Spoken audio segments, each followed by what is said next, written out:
Ikkinchi xotinga mashinani berish uchun sug'urtani o'zi yetarlimi? U yaqin qarindosh hisoblanadimi o'zi? Yoki ishonchnoma berish kerakmi? Shunaqa savollar beriladi. Do'stlar, yaqin qarindosh tushunchasi qonunchilikda aniq bir ta'rifi yo'q, hamma holatga universal tushadigan. Masalan, Oila kodeksida aniq ta'rifi yo'q. Lekin mana shu norma yozilgan Prezident farmonida 58-16-sonli Prezident farmonida yaqin qarindoshlarga ta'rif berib, qavs ichida kimlarligi yozib ketilgan.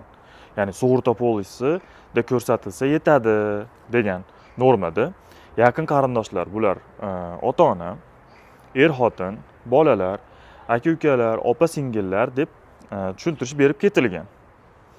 Ya'ni bu joyda mana er-xotin deb yozilgan. Er-xotin o'zi kimlar? Qachondan ular er-xotin deb hisoblanadi? Buni ko'radigan bo'lsak, Oila kodeksining 18-moddasiga asosan nikoh, fuqarolik holat dalolatnomalarini yozish, ya'ni FHDYO, ZAGS deymiz. O'sha yerda ro'yxatdan o'tgandan boshlab er-xotin deb hisoblanadi deb yozilgan.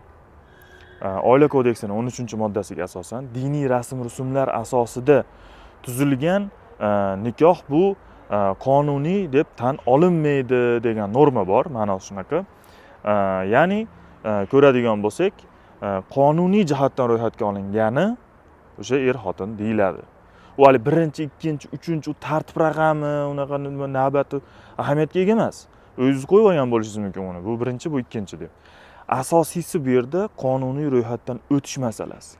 Kim bilan qonuniy nikohdan o'tilgan bo'lsa va o'sha xotin deb yuritiladi va o'sha ayolni sug'urta polisiga kiritib qo'yilgan bo'lsa, mana xotinim ZAGSdan o'tganman deb, bu ayol erining mashinasini o'sha sug'urta polisiga asosan haydab yurishi mumkin.